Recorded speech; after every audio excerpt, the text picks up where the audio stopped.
सो hey everyone, कैसे हो आप सभी। Welcome back to career in action, लगन आपकी एडवाइस हमारी। This is Shilpa Saroj. तो फ्रेंड्स, यूपीपीएससी माइन इंस्पेक्टर का जो एग्जाम हुआ था 18 दिसंबर को, ठीक है, उसका जो आपका ये कह लो कि सेक्शन बी यानी कि माइनिंग का जो माइन इंजीनियरिंग का जो आपका सेक्शन था उसको आज हम डिस्कस करेंगे। ठीक है, इसके पहले का जो है हमने जीएस सेक्शन प्लस हिंदी जो है हमने देखा था। ठीक है, 50 क्वेश्चन हमने सॉल्व करी थी। बाकी जो आगे के 100 क्वेश्चन है, ठीक है, वो आज इस वीडियो में हम देखेंगे। वीडियो भले ही लंबा हो जाए लेकिन एक ही वीडियो रखते हैं। ठीक है, झंझट नहीं रहेगा कि हाँ एक दूसरा फिर दूसरा पार्ट, ये सब करने का मतलब नहीं है। एक ही वीडियो देखते हैं, ज़्यादा एलोबरेट नहीं करूँगी मैं इसको। और बाकी जो न्यूमेरिकल्स होंगे वो टेलीग्राम ग्रुप पे हम लोग जो है सॉल्व कर लेंगे, राइट। तो यहाँ पे बताना बहुत ज़्यादा लेंथी हो जाएगा। बढ़ते हैं आगे, शुरू करते हैं। सबसे पहला क्वेश्चन देखो क्या है।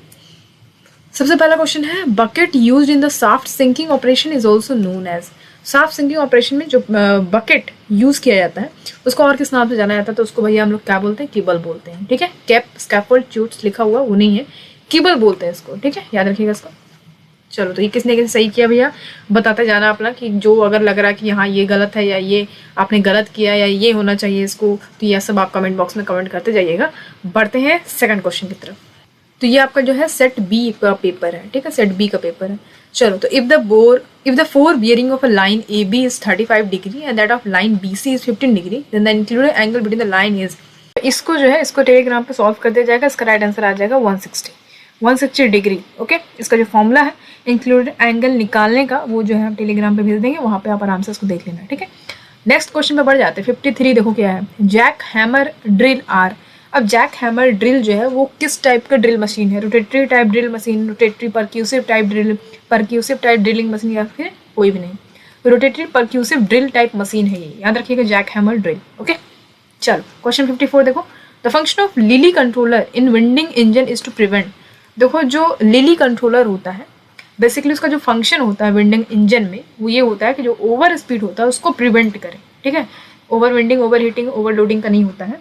ठीक है, ओवर विंडिंग का तो उसमें होता है ना आपका डिटैचिंग हुक में, ओवर हीटिंग ओवरलोडिंग में नहीं होगा। ओवर स्पीड जो है इसका राइट आंसर हो जाएगा। ठीक है, याद रखिएगा इसको। 55 क्वेश्चन 55 देखो, नेम अ कॉपर और मिनरल फ्रॉम द फॉलोइंग। अब कह रहा है कॉपर और मिनरल बताइए इस 4 ऑप्शन में से, तो चैल्कोपाइराइड जो है ना यही आपका कॉपर और हो जाएगा। ठीक है, ठीक है, तो ये यहाँ पे देखो कॉपर और लिखा हुआ है, तो क्रोमाइड की बात करें तो क्रोमाइड जो है आयरन और है, तो ये तो होगा नहीं। ठीक है, उसके बाद सिनाबर की बात करें तो ये किसका और है, तो ये जो और है ये किसका और है, ये मरकरी का और है। किसका, मरकरी का और है। ठीक है, और इसकी बात करें कैसीटेराइड की, तो ये किसका और है, ये SnO2 का और है। ठीक है, तो बेसिकली बचा आपका चैल्कोपाइराइड, यही है कॉपर और। चलो आगे बढ़ जाता है question, length of number of links in Gunter's chain. ये गुंटर्स चेन जो है शरद सर ने आपको बताया था। ठीक है, सर्वेइंग की जब क्लास लिया था उस समय, तो इसमें बाकायदा आपको बताया था कि लेंथ कितना है, लिंक्स कितने हैं इसके गुंटर्स चेन के। तो याद रखिए कितना होता है, 66 फीट होता है और आपका 100 लिंक्स होते हैं। ठीक है, गुंटर्स चेन में, इसको याद रखिएगा। 1 फीट में 12 इंच होता है और 1 इंच में 2.54 सेंटीमीटर। ठीक है, तो इसका राइट आंसर क्या हो जाएगा, ये 66 फीट और 100 लिंक्स होते हैं इसके। ठीक है, गुंटर्स चेन की बात करें तो। चलो आ जाओ नेक्स्ट क्वेश्चन 57। क्वेश्चन 57 है, in a coal mine working district accumulation test by flame safety lamp gives positive response, the percentage of methane in the district is at least। अब यहाँ पे कहता है कोल माइन वर्किंग डिस्ट्रिक्ट में जो accumulation test होता है फ्लेम सेफ्टी लैम्प के द्वारा वो पॉजिटिव रिस्पॉन्स देता है, राइट। तो जो परसेंटेज है मीथेन का डिस्ट्रिक्ट में वो कम से कम कितना होना चाहिए, 3.5, 2.5, 5.4 या फिर 1.25। यहाँ पे हमको समझना होगा कि जो सेफ्टी लैम्प की बात करें अगर, तो 2 तरीके के टेस्ट हम करते हैं सेफ्टी लैम्प से।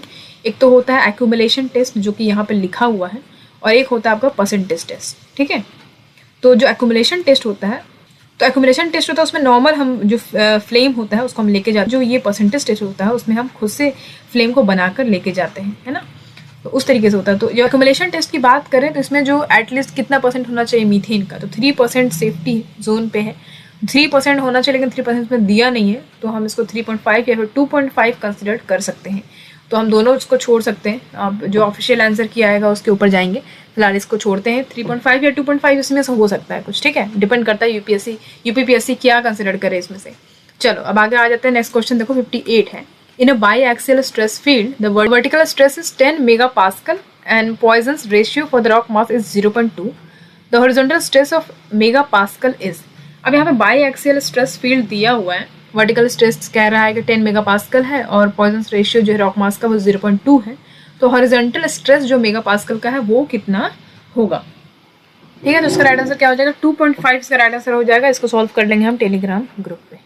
ओके, आ जाओ next question 59। To overcome the decking difficulties in Koepe winder the following is provided. देखो कोएप विंडर में डेकिंग की कठिनाइयों को दूर करने के लिए निम्नलिखित प्रदान किया जाता है। क्या प्रोवाइड किया जाता है भैया, कोएप विंडर की डिफिकल्टीज से ओवरकम करने के लिए तो हिंज प्लेटफॉर्म, रोप गाइड, फ्लेक्सिबल गाइड या केप्स। तो हिंज प्लेटफॉर्म जो है प्रोवाइड किया जाता है ताकि जो कोई विंडर है उसके जो डिफिकल्टीज है डेकिंग के समय उसमें वो ओवरकम कर सके। ओके, चलो नेक्स्ट देखो 60। Coal seams are normally found in. तो ये बहुत इजी क्वेश्चन है, इसको बहुत बार बताया था मैंने जब क्लास करवाया था आपका 10 कदम राउंड से, तो काफ़ी क्वेश्चन आ गए इसमें। और जो मेंबरशिप क्लास थी उसमें से भी आए हैं, आप ध्यान से देखो आपको समझ में आएगा कि क्वेश्चन वहीं से रिपीट हो गए हैं। कोल सीम्स जो है नॉर्मली कहाँ पाया जाता है, सेडिमेंट्री रॉक्स में, सबको पता है। ये भी गलत करके आ गए होगे तब तो मतलब बेकार है फिर तो। Coal seams normally sedimentary rocks में पाया जाता है, ठीक है। Question number 61, which one of the following is notifiable disease as per CMR 2017। तो 8 तरीके के नोटिफिएबल डिजीज होते हैं सीएमआर 2017 के अकॉर्डिंग, ठीक है। नोटिफिएबल होता है, नोटिफाइड भी कह सकते हो, नोटिफाइड डिजीज। तो बेसिकली कफ, फीवर, निस्टैग्मस ये सब नहीं, सिलिकोसिस जो है ये आपका नोटिफाइड डिजीज में आ जाएगा। ओके, याद रखिएगा इसको। Question number 62, the minimum safe distance for an explosive magazine of category X have capacity of 150 kg from the dwelling house should be। देखो मिनिमम सेफ डिस्टेंस बोल रहा है एक्सप्लोसिव मैगजीन का जो कैटेगरी X में कैपेसिटी 150 kg है। कह रहा है ड्वेलिंग ग्रे से X श्रेणी को 150 किलोग्राम की एक्सप्लोसिव मैगजीन की न्यूनतम सुरक्षित दूरी कितनी होनी चाहिए। तो देखो 45 मीटर तो होना चाहिए according to me, but we can wait for the official answer key. Okay, अब उस पर डिपेंड करता है कि क्या होगा इसका राइट आंसर। ओके, चलो आगे बढ़ते हैं। Question number 63, reportable injuries are those which are required workers to be absent for minimum period. तो ऑब्वियस सी बात है, इस तरीके से चेपू क्वेश्चन तो आना ही था। जब हम लेजिस्लेशन से बात करते हैं कि लेजिस्लेशन से क्वेश्चन आएंगे तो इस तरीके के क्वेश्चन आने ही आने होते हैं, ठीक है। जो रिपीटेड क्वेश्चन होते हैं और कहाँ से क्वेश्चन दे देगा भैया, जो लिमिटेड चीज़ें वही तो देगा ना। तो ये उस तरीके से क्वेश्चन आ गया है, तो अब सब तो हार्ड नहीं दे देगा ना, कुछ तो ईजी देगा। तो ईजी तो करके आओगे आप लोग। तो रिपोर्टेबल चोटें उन्हें कहते हैं जो किसी कर्मचारी को निम्नलिखित समय खंड के लिए कार्यस्थल से अनुपस्थित रहने का बाध्य करे। तो अगर किसी का रिपोर्टेबल इंजुरीज हो गया है तो 72 घंटे का समय लेके जो है वो एब्सेंट हो सकता है। मिनिमम से मिनिमम 72 घंटे का समय वो एब्सेंट हो सकता है अपने कार्यस्थल से, ठीक है। Question number 64, room and pillar method of mining is applicable for. Room and pillar method जो माइनिंग के लिए वो एप्लीकेबल है। खनन रूम और पिलर विधि कब लागू की जा सकती है, flat and incline over body पे। देखिए shallow deposit 60 meter thick over body पे नहीं होगा, ये होगा flat and incline over body पे, ठीक है। रूम एंड पिलर मेथड की जब बात करते हैं।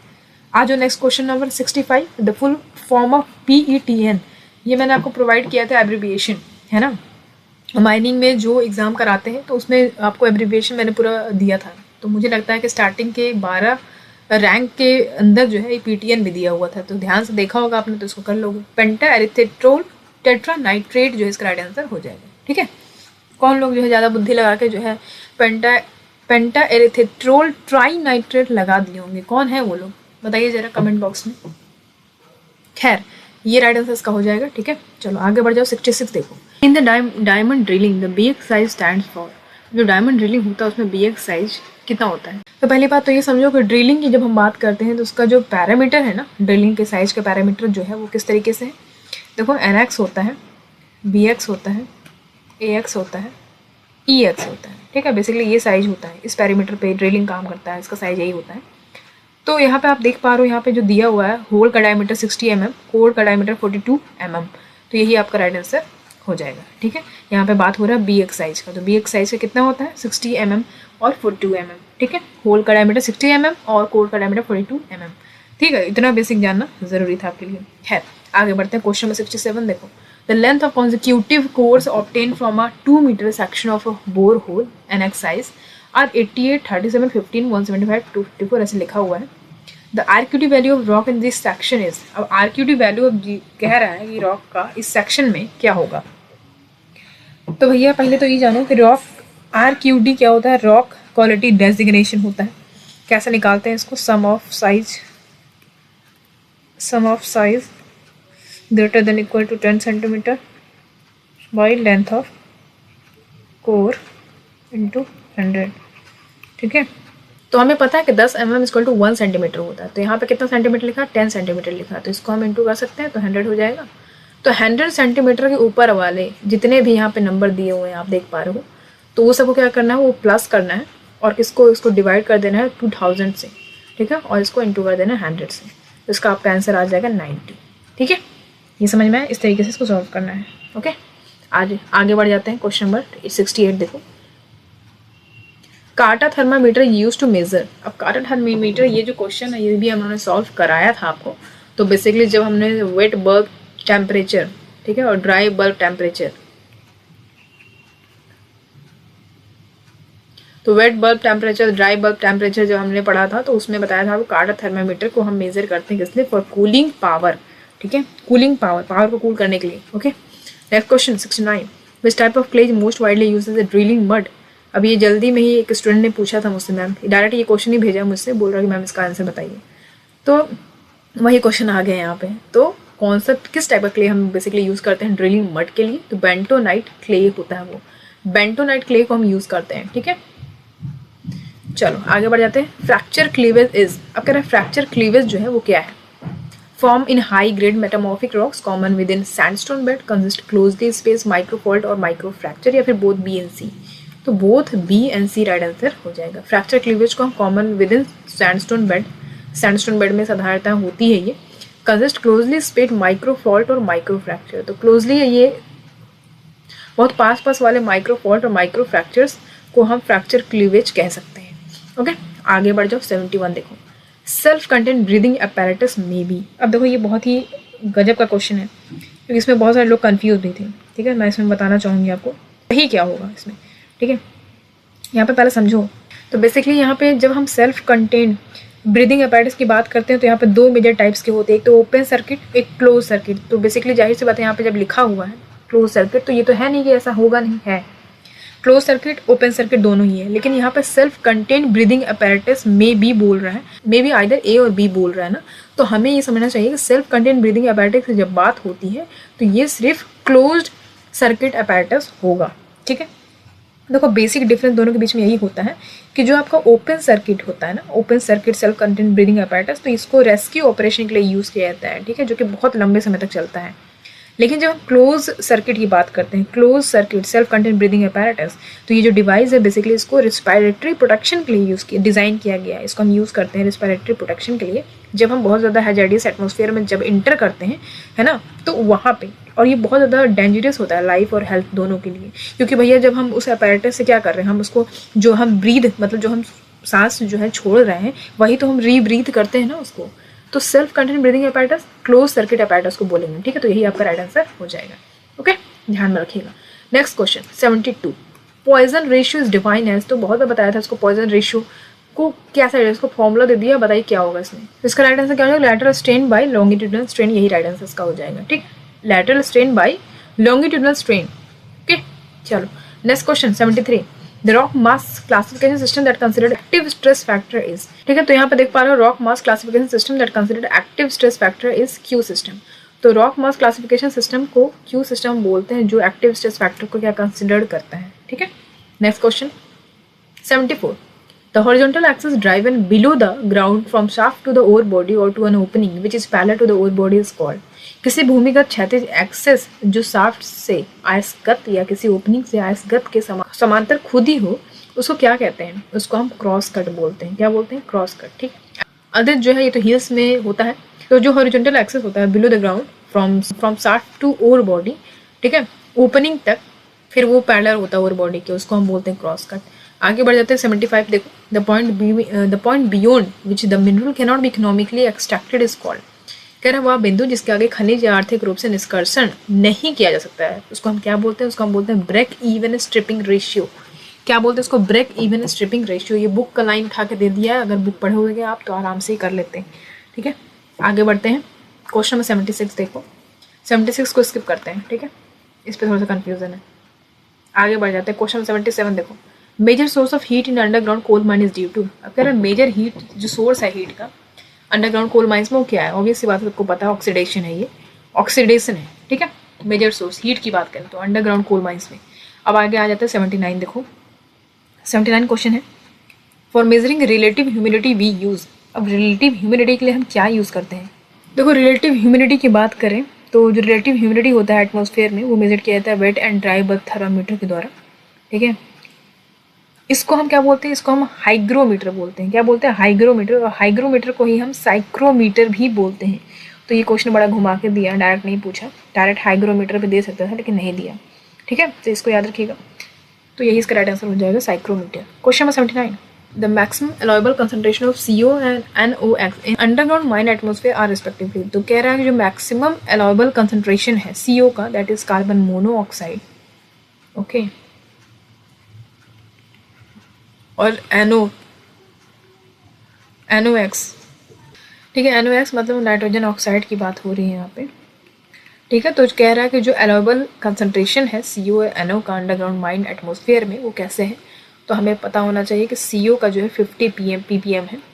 ठीक है, और जो आपका NOx है यानी ऑक्साइड्स ऑफ नाइट्रोजन, इसका 5 ppm है। ठीक है, नाइट्रोजन ऑक्साइड्स की बात करें तो CO का 50 ppm है, NOx का 5 ppm है। तो ये इसका राइट आंसर हो जाएगा।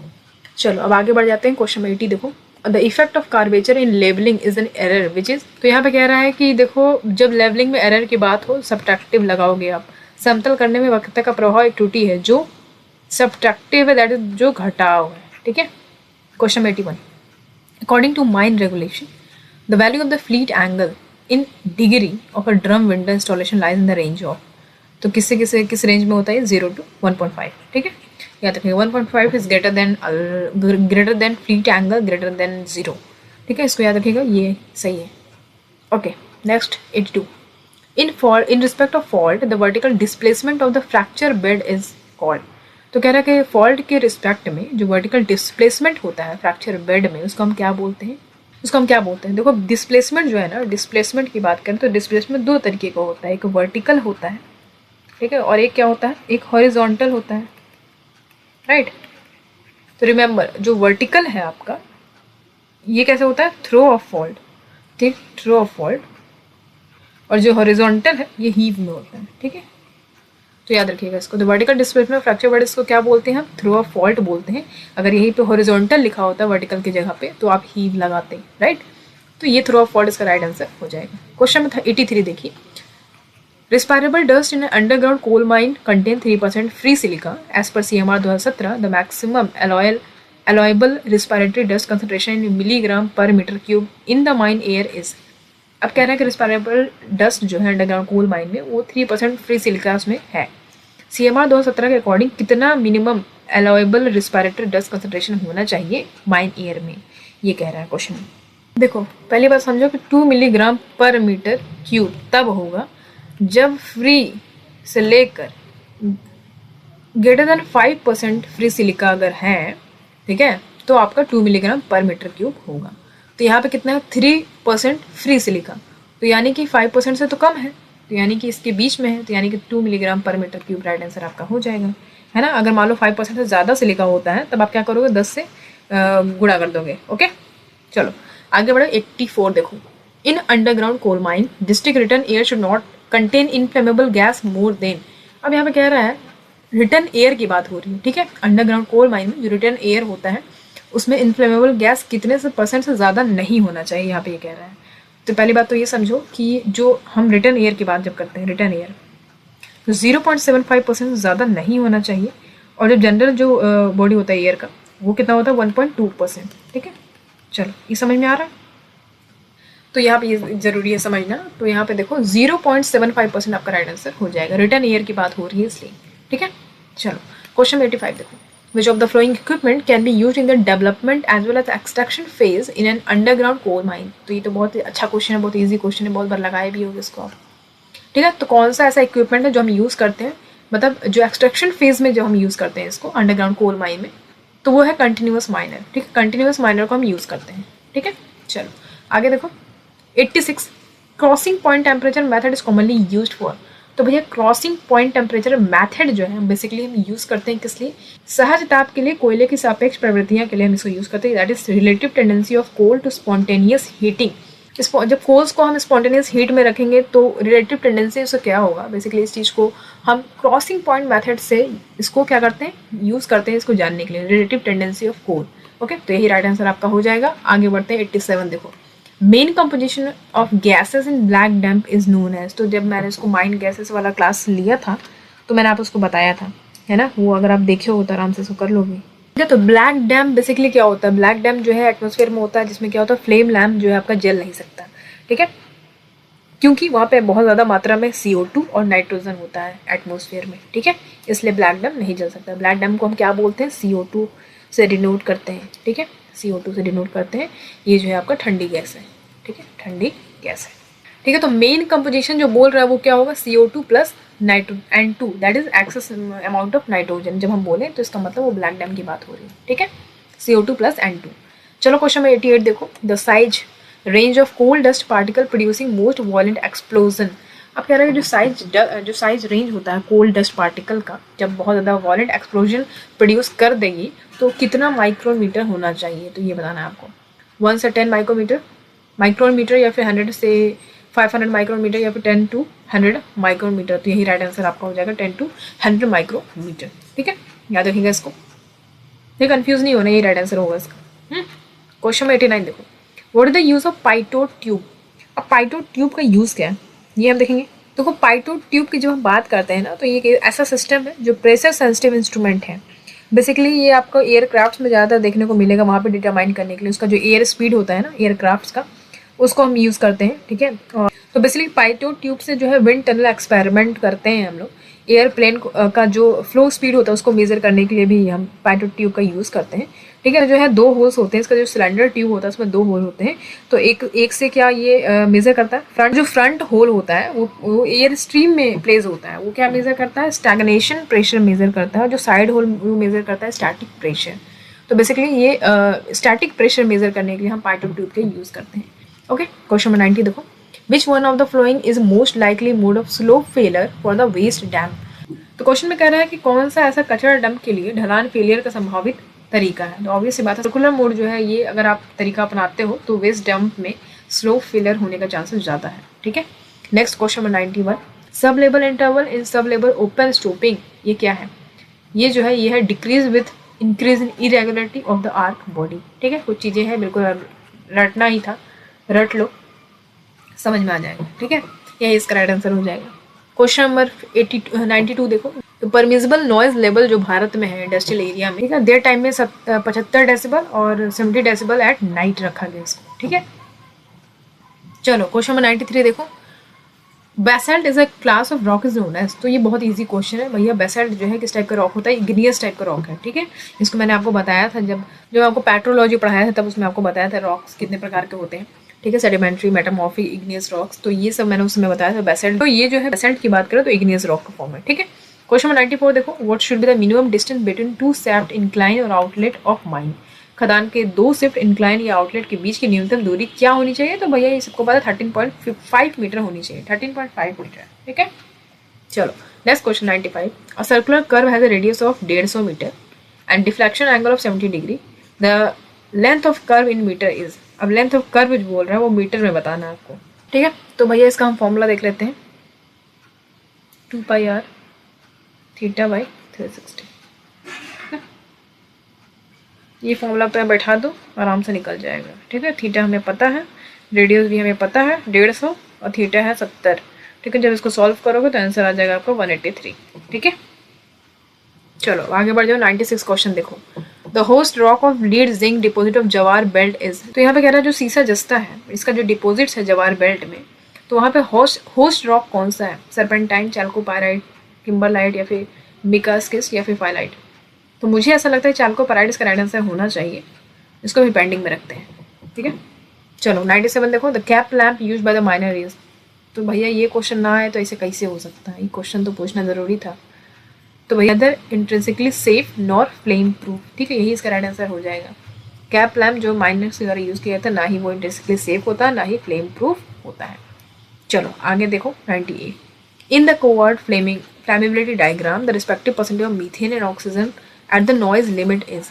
अब कह रहे हैं कोवर्ट फ्लेमेबिलिटी डायग्राम में जो रिस्पेक्टिव परसेंटेज होता है मीथेन का, that is CH4 and O2, methane and oxygen at the nose limit. Nose limit कितना होता है उनका, तो देखो 5.8 मीथेन का होता है, 12.1 12.1 ऑक्सीजन का होता है। तो कोवर्ट फ्लेमिंग डायग्राम में याद रखिएगा, जो मीथेन और ऑक्सीजन का नोज लिमिट तक का जो परसेंटेज है वो 5.8 और 12.1 तक रहेगा। ठीक है। Question number 99, the method of computing area by subdividing a plot into triangle suitable for. तो कंप्यूटिंग एरिया का जो मेथड है उसको सब डिवाइड कर दें एक प्लॉट से ट्रायंगल्स में, तो वो सुटेबल है किस लिए? Work of big nature, work of small nature, canal work, road work. तो work of a big nature. ठीक है। एक क्षेत्र को छोटे छोटे त्रिभुजों में विभाजित कर गणना करने का सुगम कार्य बड़े कार्य में किया जाता है। ठीक है, याद रखिएगा उसको। Question number 100, most common blasting cut use ने अंडरग्राउंड कोल ड्राइवेज। तो ये तो 75 बताया था मैंने, वेज कट इसका राइट आंसर हो जाएगा। ठीक है, मोस्ट कॉमन ब्लास्टिंग कट यही है अंडरग्राउंड कोल ड्राइवेज में। सबसे ज़्यादा सर्वाधिक इस्तेमाल किया जाने वाला ये ब्लास्टिंग कट है। Question number 101, what is the minimum floor space required for first aid room in mine. मजा ही आ गया तो क्वेश्चन में देख के, भैया इसका 10 मीटर स्क्वायर राइट आंसर हो जाएगा। ठीक है, मिनिमम फ्लोर स्पेस जो बोल रहा है फर्स्ट एड रूम के लिए माइन में, वो जरूरी है 10 मीटर स्क्वायर। ओके, सबने सही किया होगा इसको तो कोई गलत नहीं किया होगा, मुझे पता है। 102 102 पे बढ़ते हैं। The permissible sound level for 8 hours working exposure for a diesel equipment operator above which he must wear the PPEs। यहाँ पे क्वेश्चन में कह रहा है कि परमिसिबल साउंड लेवल कितना होना चाहिए अगर कोई डीजल इक्विपमेंट ऑपरेटर 8 घंटे से ज़्यादा वर्किंग एक्सपोजर में काम कर रहा है। ठीक है, तो उसको कब उसको पीपीई किट जो है ये पहनना होगा। ठीक है, कितने से ज़्यादा होगा, कितने साउंड लेवल कितने से ज़्यादा होगा। तो 85 डेसिबल से अगर ज़्यादा हो जाता है तो उसको पीपीई पहनना होगा। ठीक है। Question number 103, the tensile strength of a rock by Brazilian test is given by. तो ब्राजीलियन टेस्ट का जो टेंसाइल स्ट्रेंथ है रॉक का वो कैसे दिया हुआ है, फॉर्मूला देखो। ठीक है, तो यहाँ पे देख पा रहे हो 2p/π/dt। ठीक है, ये इसका राइट आंसर हो जाएगा। ठीक है, ब्राजीलियन टेस्ट में कैसे हम इसको देखेंगे, 2p/π/dt। याद रखिएगा इसको। क्वेश्चन में 104, a Draeger gas mask does not filter. जो ड्रैगर गैस मास होता क्या फिल्टर नहीं करता है, तो भैया नाइट्रस फ्यूम्स फिल्टर नहीं करता है। ये किसका ऑक्साइड से, नाइट्रोजन के ऑक्साइड से ही। ठीक है, इसको हम नाइट्रस फ्यूम बोलते हैं। ठीक है, मिक्सचर ऑफ गैसेस होता है ये। चलो नेक्स्ट देखो 105। 105 जो है न्यूमेरिकल टाइप है। न्यूमेरिकल है, इसको सॉल्व कर लेंगे हम लोग टेलीग्राम पे। ठीक है, इसका राइट आंसर हो जाएगा C 123.260 मीटर। ओके, चलो क्वेश्चन नंबर 106 देखो। What will be the required length of a transition curve in order to attain maximum super elevation of 15 centimeter? Assume the rate of super elevation to be 1 in 400। तो ये भी जो है आपका हो जाएगा सॉल्व करने वाला है, इसको करते हैं टेलीग्राम पे। Okay, next question 107, the crest of fold where strata is bend up to form an arc. अब ये क्वेश्चन में कह रहा है किसी फोल्ड के क्रेस्ट को जहाँ स्ट्रेटा ऊपर मुड़कर एक आर्क बनाता है उसको हम क्या बोलते हैं, उसको एंटीक्लाइन बोलते हैं। ठीक है, ऊपर उठ के जब बोल रहा है तो उसको हम एंटीक्लाइन बोलेंगे। ठीक है, एंटीक्लाइन बोलते हैं उसको, जैसे सिंक्लाइन नहीं बोलते हैं। सिंक्लाइन जो लगाए वो गलत हो जाएगा। Okay, question number 108, RQD value of a rock mass is 55। What is the type of rocks it indicates. तो भैया RQD मतलब तो जानते हो रॉक क्वालिटी डेजिग्नेशन। तो भैया इसका जो वैल्यू है रॉक मास का, अगर वो 55 होता है तो वो किस टाइप का रॉक इंडिकेट करेंगे, तो फेयर टाइप का रॉक होगा। ठीक है, फेयर टाइप का रॉक होगा। चलो 109 देखो, a turbine pump of efficiency is 70 degree, 70% discharge water at the rate of 2100 litre per minute at a total head of 100 metre. तो बेसिकली ये भी जो है आपका न्यूमेरिकल टाइप है, इसको करते हैं टेलीग्राम पे। ठीक है, टेलीग्राम पे सब सॉल्व करेंगे इसको। इसका राइट आंसर C हो जाएगा 54.5। Okay, question number 110, the rate of increase in temperature with depth is known as. देखो जो आपका टेम्परेचर बढ़ता चला जाएगा अगर हम गहराई में जाते हैं तो इसको हम क्या बोलते हैं, जियोथर्मल ग्रेडियंट। क्या बोलते हैं, जियोथर्मल ग्रेडियंट। गहराई के साथ ताप के बढ़ने की दर भूतापीय ढाल से जानी जाती है, तो इसको याद रखिएगा। Next question number 111, which type of following haulage is use as a main rope haulage. तो मेन रूफ हॉलेज के तरीके से हम किस हॉलेज को यूज करते हैं, तो डायरेक्ट रूफ हॉलेज को हम यूज करते हैं। ठीक है, यही राइट आंसर हो जाएगा इसका। चलो बढ़ जाओ नेक्स्ट क्वेश्चन पे। मैंने पूरा क्लास ही करवा दिया था एसी ड्रेन को लेके। ठीक है, ग्लोबल वार्मिंग को लेके एक क्वेश्चन तो ये तो आना ही था, क्योंकि ये क्वेश्चन तो बिल्कुल छोड़ नहीं था। मैंने आपको पहले ही बताया था कि ये क्वेश्चन आएगा। तो acid rain is cause due to the following 2 important gases pollutant. तो 2 इंपॉर्टेंट गैसेस पॉल्यूटेंट कौन है, इसके मेजर गैसेस पॉल्यूटेंट बोले इंपॉर्टेंट, तो आपको यही 2 लगाना था, सल्फर डाइऑक्साइड और नाइट्रोजन ऑक्साइड। ठीक है, तो यही इसका राइट आंसर हो जाएगा। ठीक है, SO2 एंड NOx। ठीक है, नाइट्रोजन ऑक्साइड और सल्फर डाइऑक्साइड, यही इसका राइट आंसर हो जाएगा। सल्फ्यूरिक एसिड फिर नाइट्रिक एसिड बनाता है ये, याद है बताया था मैंने आपको। तो यही इसका राइट आंसर हो जाएगा। Question number 111, a level can not be used for, जो लेवल है हम वर्टिकल एंगल के लिए यूज़ नहीं करते हैं, ठीक। Contouring, reciprocal levelling, profile levelling के लिए यूज़ किया जाता है, वर्टिकल एंगल के लिए यूज़ नहीं किया जाता है, तो यही इसका राइट आंसर हो जाएगा। Question number 114, in underground metal mining the horizontal part of the ore body left between stope roof and upper level drive is called. तो अंडरग्राउंड मेटल माइनिंग में जो हॉरिजॉन्टल पार्ट होता है ओर बॉडी का, किसके बीच में होता है? स्टोव प्रूफ और अपर लेवल ड्राइव के बीच में। उसको हम क्या बोलते हैं? क्राउन पिलर बोलते हैं, ठीक है। क्राउन पिलर एकदम क्राउन जो ताज होता है एकदम वैसा टाइप का होता है, ठीक है। चलो question number 115, if the dry bulb temperature and wet bulb temperature readings are equal the relative humidity will be. अब कहता है कि जो ड्राई बल्ब टेम्परेचर है और वेट बल्ब टेम्परेचर है, ठीक है, इसका जो रीडिंग है वो अगर इक्वल हो जाए, इसका जो रीडिंग है वो इक्वल हो जाए, तो रिलेटिव ह्यूमिडिटी जो है, रिलेटिव ह्यूमिडिटी वो कितना हो जाएगा? 100% हो जाएगा, ठीक है। इसको ऐसे समझना है। आगे बढ़ते हैं 116, ये भी जो है आपका न्यूमेरिकल है, सॉल्व कर लेंगे हम टेलीग्राम पे, ठीक है। इसका राइट आंसर सी हो जाएगा 132.0 पास्कल, ओके। आगे बढ़ो 117 देखो, uncharged hole in a dry blasting face helps in. जो अनचार्ज होल होता है ड्राई ब्लास्टिंग फेस में, वो क्या हेल्प करता है? Providing free face to the other hole, ठीक है। दूसरी छिद्रों के लिए फ्री फेस उपलब्ध कराने में ये हेल्प करता है, अनचार्ज होल की जब आप बात करेंगे, ठीक है। 118 देखो, the wait bulb temperature in any working place in a mine should not exceed. देखो वेट बल्ब टेम्परेचर की बात करें तो वर्किंग प्लेस में, माइन में, वो 33.5 डिग्री सेल्सियस से ज़्यादा नहीं होना चाहिए, ठीक है। इसको याद रखिएगा, इंपॉर्टेंट है ये, इसको याद रखिएगा। आगे बढ़ते हैं 119 देखो, the methane percentage in the general body of air should not exceed. तो मीथेन परसेंटेज अभी ऊपर बताया था मैंने आपको, 1.25 से ज़्यादा नहीं होना चाहिए, ठीक है, जनरल बॉडी ऑफ एयर की अगर बात करते हैं तो। और रिटर्न एयर का कितना बताया था मैंने? 0.75, ठीक है।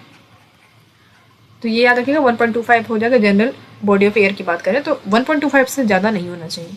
120 पे देखते हैं, the basic concept behind GPS is. The basic concept है जीपीएस के लिए, जीपीएस के पीछे अगर हम बेसिक कॉन्सेप्ट देखें तो इसका राइट आंसर क्या हो जाएगा? देखो इसका राइट आंसर आपका हो जाएगा आपका ट्राइलेटरेशन, ठीक है। जिन्होंने भी ट्रायंगुलेशन लगाया है ना, उनको मैं बोलना चाहूँगी कि भैया थोड़ा एक बार देख लो, ट्राइलेटरेशन मैथड पे ही बेस्ड होता है बेसिकली जीपीएस की बात करें तो जीपीएस की बात करूँ तो बेसिकली किस टेक्निक पे बेस होता है? ट्राइलेटरेशन पे। इससे आप लोकेशन, वेलोसिटी, एलिवेशन, ठीक है, ये सब जो है कैलकुलेट कर सकते हो। और ये क्या करता है? बेसिकली सैटेलाइट से सिग्नल को कलेक्ट करता है और आउटपुट लोकेशन तक इन्फॉर्मेशन पहुंचाता है, ठीक है। अब ज़्यादातर ट्रायंगुलेशन पे भी लोग मिस्टेकन इसको कंसिडर करेंगे, अभी कुछ लोग ट्रायंगुलेशन पे भी। तो बेसिकली मैं आपको बता दूं यहाँ पे, ये सिर्फ एंगल को मेजर करता है, डिस्टेंस को मेजर नहीं करता है, ठीक है। तो इसको बिल्कुल समझना जरूरी है। तो ट्राइलेटरेशन इसका राइट आंसर हो जाएगा। 121 देखो, as per the Indian electricity rules where hand held portable apparatus is used, the voltage should not exceed। अब इंडियन इलेक्ट्रिसिटी रूल के अकॉर्डिंग अगर हम देखें तो हैंड हेल्ड पोर्टेबल apparatus को अगर हम यूज़ करते हैं तो वोल्टेज जो है कितने से ज़्यादा नहीं होना चाहिए? 125 वोल्ट से ज़्यादा नहीं होना चाहिए जब हैंड हेल्ड पोर्टेबल apparatus की बात हो रही है, ठीक है।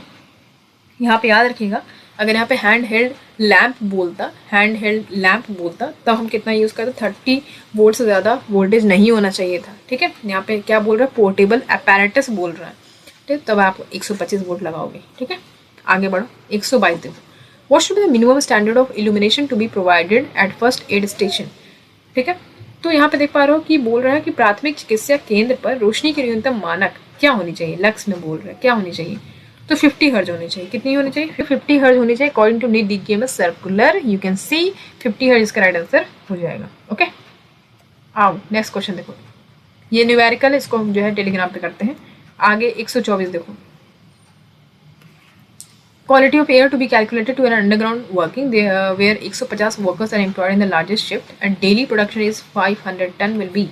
इसका राइट आंसर हो जाएगा 550 मीटर क्यूब पर मिनट, ठीक है। इसका राइट आंसर ये हो जाएगा। क्वेश्चन नंबर 195 देखो, nystagmus is a minor disease associated with. तो निस्टैग्मस जो है एक माइनर डिजीज, इसमें क्या होता है? जो आई का रोटेटरी मूवमेंट होता है उसमें प्रॉब्लम आ जाती है, ठीक है।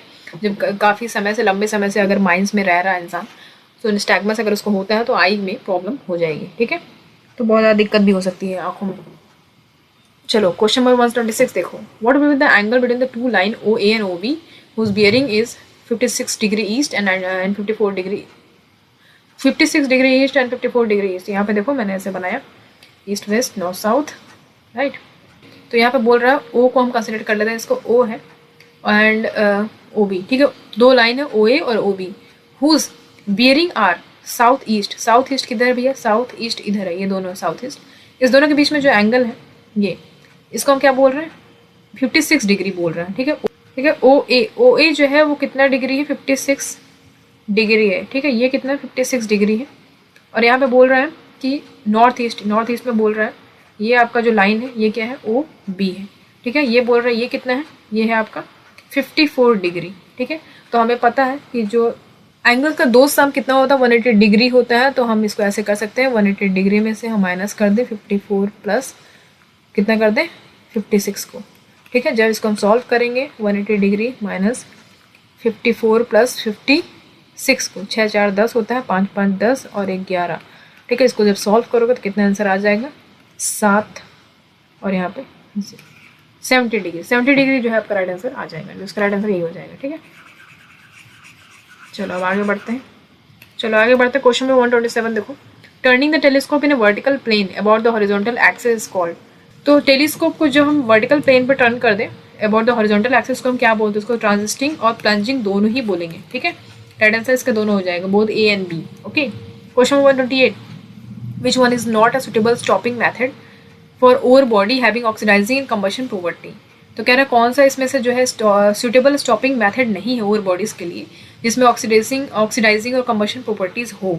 तो श्रिंकिंग स्टॉपिंग में जो है ऑक्सीडाइजिंग एंड कंबशन प्रॉपर्टीज नहीं होती है, ठीक है। Bridge stoping, resuing and long hole stoping में होती है, तो ये जो है एक सुटेबल स्टॉपिंग मेथड नहीं होगा, ठीक है, ओवर बॉडीज के लिए।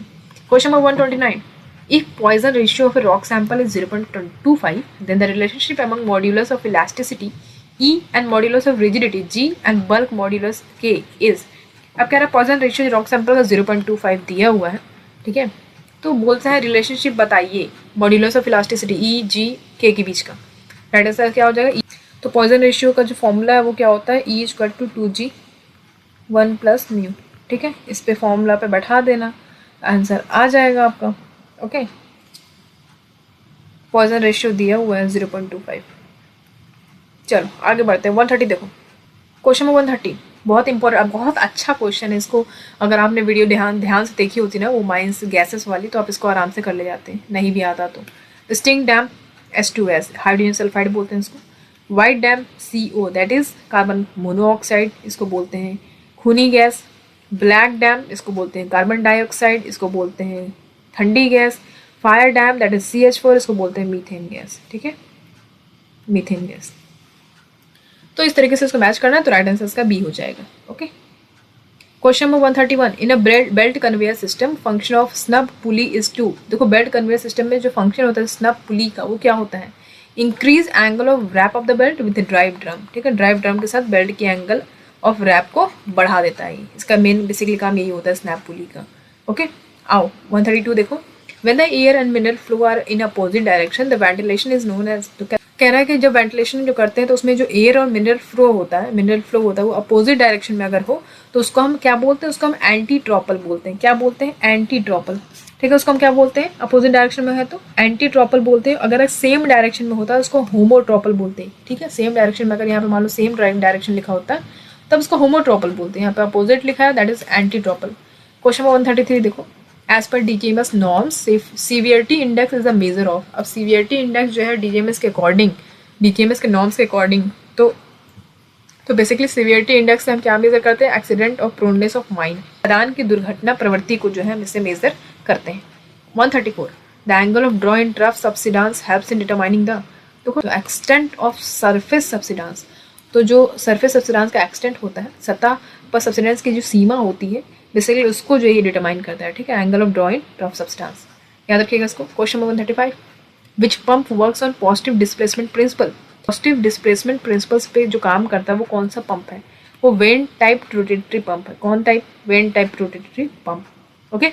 रोटो pump, turbine pump, centrifugal pump नहीं होगा, ये राइट आंसर हो जाएगा ए इसका। Next, chemical hypochlorite is used in. तो भैया होपोकैलाइट, जो केमिकल होपोकैलाइट है ना बेसिकली उसको CO डिटेक्टर के लिए हम यूज़ करते हैं, ठीक है। इसको यूज़ किया जाता है इसके लिए CO डिटेक्टर, ठीक है। आओ नेक्स्ट देखो 137, विच type of fire extinguisher is not use in case of fire in electric substation located in underground metal mine. तो कह रहा है किस टाइप का जो फायर एक्सटिंग्विशर है जो हम उसको यूज़ नहीं करते हैं मतलब अगर मान लो आग लग जाती है इलेक्ट्रिक सब स्टेशन में, तो हम कौन सा फायर एक्सटिंग्विशर नहीं यूज़ करते हैं अंडरग्राउंड मेटल माइन में? तो भैया फोम एक्सटिंग्विशर हम यूज़ नहीं करते हैं। ठीक है, ठीक है। सोडा एसिड और फोम टाइप एक्सटिंग्विशर जो होते हैं ना, सॉल्यूशन का जो वाटर के साथ बनाया जाता है, तो ये वाटर जो इलेक्ट्रिसिटी के साथ कंडक्ट करें अगर, तो उससे क्या होगा, जो इलेक्ट्रिक शॉक भी दे सकते हैं और शॉर्ट सर्किट हो जाएगा और दूसरी आग लग जाएगी अलग वहाँ पे। ठीक है, तबाही मच जाएगा पूरी तरीके से। तो बेसिकली इसको इलेक्ट्रिक फायर्स में यूज़ नहीं किया जाता है। ठीक है, आगे 138 देखो, the texture made up of anhedral crystal is known as. तो एनहेड्रल क्रिस्टल से जो टेक्सचर बनता है उसको हम क्या बोलते हैं? एलोट्रियोमॉर्फिक। ठीक है, एलोट्रियोमॉर्फिक बोलते हैं इसको। जो एनहेड्रल क्रिस्टल से जो टेक्सचर बनता है उसको हम एलोट्रियोमॉर्फिक बोलते हैं इसको। नेक्स्ट क्वेश्चन 139 है, polycrystalline diamond compact is the material used in. तो भैया ये तो पीडीसी जो है, ये बेसिकली ये जो मटेरियल है कहाँ पे यूज़ किया जाता है? ड्रिल बिट में यूज़ किया जाता है। ठीक है, जिसमें ड्रिल बिट में। Question number 140, rescue room is required to establish. अब रेस्क्यू रूम जो बेसिकली कहाँ पे स्टैब्लिश किया जाता है? अंडरग्राउंड माइन में, open cast mine, every mine, या in every underground mine where 100 और मोर पर्सन आर एम्प्लॉयड। तो ये तो बेसिकली आपको बताया था मैंने, क्वेश्चन में करवाया था सॉल्व इसको, रेस्क्यू रूम की बात करें तो। Next question number 141, which type of drill deploys the casing tube. Casing tube को डिप्लॉय करने के लिए कौन सा ड्रिल यूज़ किया जाता है? Auger drill, TCR drill, DTH या ओडेक्स। तो डीटीएच ड्रिल जो है यूज़ किया जाता है इसमें। ठीक है, down the hole. Okay, question number 142 देखेंगे। 142 देखो, the percentage of various gases in return air of working mine are. तो भैया रिटर्न एयर की बात कर रहे हैं यहाँ पे, वर्किंग माइन में यहाँ पे लिखा हुआ है। तो परसेंटेज बोल रहा है CO/O2 डेफिशिएंसी का परसेंटेज बोल रहा है क्या होगा। तो ग्राहम रेशियो क्या होता है भैया? CO produced by O2 consume, ये तो होता है। ठीक है, तो कितना CO जो है प्रोड्यूस हो रहा है यहाँ पे देख पा रहे हो आप। CO प्रोड्यूस यहाँ पे लिखा हुआ है 0.005, 0.005। और O2 कैसे निकालते हैं? तो स्टैंडर्ड जो एयर है, जो स्टैंडर्ड एटमॉस्फेरिक प्रेशर है O2 का, वो कितना है? 20.93 है। 20.93 में से 19.95 माइनस कर दो। ठीक है, जो माइनस करोगे उसको यहाँ पे लिखो और उसको जो है से डिवाइड कर दो, तो राइट आंसर आपका आ जाएगा 0.56। ओके, चलो आ जाओ 143 पे।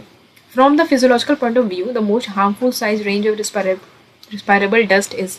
तो कह रहे हैं फिजियोलॉजिकल पॉइंट ऑफ व्यू से अगर हम देखें तो जो मोस्ट हार्मफुल साइज रेंज है रिस्पायरेबल डस्ट का, वो कितना है? तो बिलो 5 माइक्रोमीटर होना चाहिए। ठीक है, बिलो 5 माइक्रोमीटर का राइट आंसर होना चाहिए। अब आ जाते हैं नेक्स्ट क्वेश्चन पे। देखो बेसिकली तो यहाँ पे ये होना चाहिए कि बिलो 10 माइक्रोमीटर, लेकिन वो ऑप्शन में नहीं दिया है तो हम बिलो 5 माइक्रोमीटर लगाएंगे। क्वेश्चन नंबर 144 देखो, in gassy seam of degree 3 the rate of emission of inflammable gas is. अब गैसेज सीम डिग्री 3 में बोल रहा है जो रेट ऑफ इमिशन है इन्फ्लेमेबल गैस का, वो कितना होता है? तो पहले तो ये समझो कि गैसेज सीम की बात करो तो 3 तरीके का होता है, फर्स्ट, सेकेंड और थर्ड।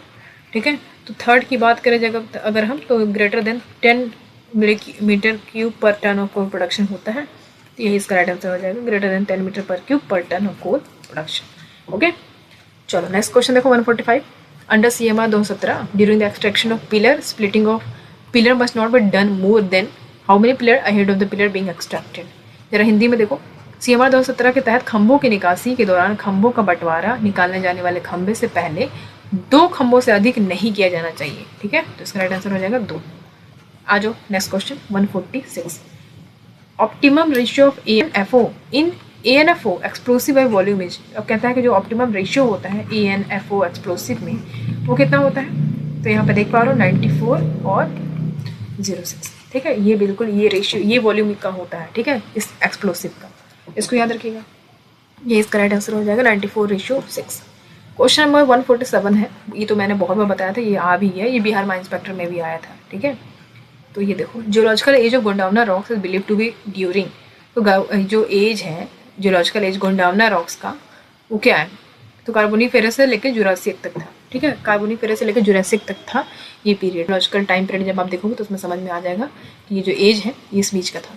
क्वेश्चन नंबर 148 है, how many person are essential for a rescue team. तो बहुत ही ईजी क्वेश्चन है ये। रेस्क्यू रूल जब पढ़ाया था तो उसमें आपको बताया गया था कि जो मिनिमम 5 लोग होते हैं, मिनिमम 6 लोग होते हैं, एक जो होता है हेड होता है। ठीक है, तो ये कुल मिला के 6 हुए। ठीक है, टोटल मिनिमम 5 होते हैं, एक जो है मिला के हेड होता है।